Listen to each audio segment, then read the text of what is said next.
자, 먼저 윤석열 대통령 계엄령을 발동한 이유로 이런 입장을 밝혔습니다.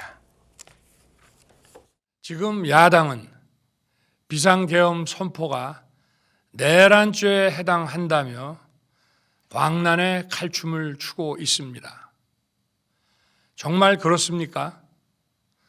과연 지금 대한민국에서 국정마비와 국헌문란을 벌이고 있는 세력이 누구입니까? 지난 2년 반 동안 거대 야당은 국민이 뽑은 대통령을 인정하지 않고 끌어내리기 위해 퇴진과 탄핵 선동을 멈추지 않았습니다. 대선 결과를 승복하지 않은 것입니다. 탄핵 남발로 국정을 마비시켜 온 것입니다. 거대 야당이 지배하는 국회가 자유민주주의의 기반이 아니라 자유민주주의 헌정 질서를 파괴하는 괴물이 된 것입니다. 이것이 국정마비요, 국가 위기 상황이 아니면 무엇이란 말입니까? 자, 민주당 등 야당을 향한 비판이 상당한 비중을 차지했습니다. 구체적으로 어떤 얘기를 했습니까? 네, 윤 대통령은 대선 이후부터 178회에 달하는 탄핵 집회 그리고 수십 명의 정부 공직자 탄핵 추진 등을 언급을 하면서요. 자신들의 비위를 덮기 위한 방탄 탄핵이고 공직기강과 법질서를 완전히 무너뜨리는 것이라고 밝혔습니다. 위헌적 특별검사 법안을 27번이나 발의한 건 정치 선동 공세라고 지적을 하면서 급기야는 범죄자가 스스로 자기에게 면죄부를 주는 셀프 방탄 입법까지 밀어붙이고 있다며 민주당을 저격했습니다.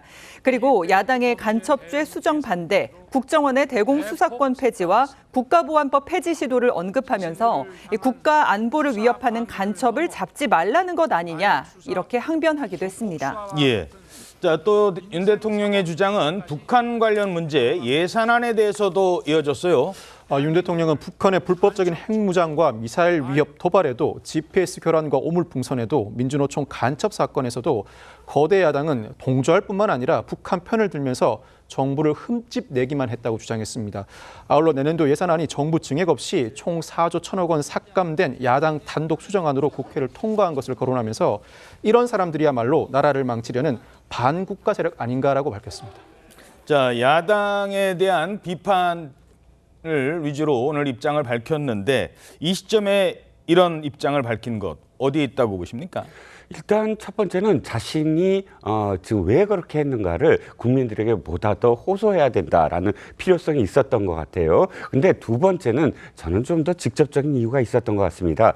오늘 발표하는 시점이 바로 국민의힘의 원내대표 선거와 맞물리거든요. 직전에 있었죠. 그렇죠. 그러니까 원내대표 선거가 윤 대통령 입장에서는 굉장히 중요한 어떤 기제였다고 생각을 합니다. 그러니까 원내대표 선거에서 누가 되느냐에 따라서 윤 대통령의 앞으로의 사법적인 어떤 대응이나 혹은 헌법재판소에 대한 대응이나 혹은 정치적인 어떤 대응이 완전히 달라지거든요. 더 정확하게 말씀드리면 권성동 후보, 그 원내대표 당선됐지만 선출됐지만 어쨌든 권성동 후보가 되기를 바라는 마음이 오늘 그 시각에 이렇게 지지자들이 좀 열광하게 하고 또 당내에 자신 친윤이라고 하는 그런 의원들의 결집을 목표로 했다라고 또 생각이 듭니다. 당에 일임한다고 했었잖아요. 그렇죠. 그런데 그 당이 당 대표를 뜻하느냐? 사실은 당시에 추경호 원내대표가 사의를 표명한 상황입니다. 그렇기 때문에 투탑이라고 하는 하나의 축, 친윤이라고 불리는 추경호 원내대표가 없는 상황에서 그때 당시에는 그러면 당 대표를 뜻하는 것으로 여겨졌지만 그러나 이제 당에 일임한다는 건 이제 완전히 의미가 달라집니다. 왜? 자신과 처음부터 가까웠던 공신이었던 권성동 의원이 원내대표가 됨으로써 이제 뚜렷하게 당에 일임한다는 말 자체가 친윤에게 함께 이제 이 사태를 이렇게 헤쳐나갈 수 있는 어떤 모멘텀이 됐다. 이렇게 읽혀질 수 있다는 거죠. 예.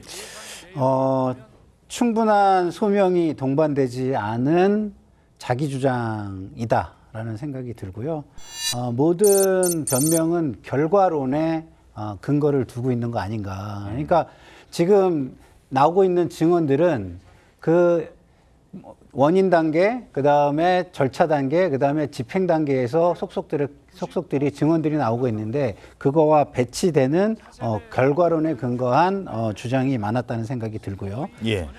결국엔 야당에게 모든 책임을 떠넘기고 자신들의 강성 지지층을 집결시키고 좀 더 독려하는 시위를 독려하는 의도가 있지 않았나 하는 것과 지금 우리 이종근 평론가님 말씀대로 원내대표 선거가 있기 때문에 본인을 지지하는 강성 친윤 의원으로 원내대표를 임명하기 위한 투표에 영향을 주기 위한 의도가 또 있지 않았나. 그리고 마지막으로 지금 혐의자, 피의자들이 많은 증언을 쏟아내고 있는데 거기에 일정 수준의 가이드라인을 제시하고자 하는 의도가 아니었나 이렇게 생각이 들었습니다. 그러면 같은 논리로 앞으로 예상되는 예정된 건 아니에요. 헌재의 탄핵 심판이나 또는 내란죄 수사에 변호하는 자신의 입장을 변호하는 변호 논리로 오늘 담화문이 거의 같은 논리로 사용될 것이다. 일단은 논리까지는 정교하게 있지 않은 것 같고요. 어쨌든 그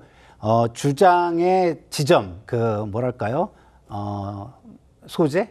소재들은 다 말씀을 하신 것 같아요. 그렇지만 그 주장의 소재들을 늘어놓으면서 그거를 충분한 근거로 뒷받침하는 디테일들은 없었다라는 생각이 들어서요. 그 디테일들을 좀 더 강화해가지고 헌재에서는 이야기하게 되지 않을까 이런 생각이 듭니다. 예.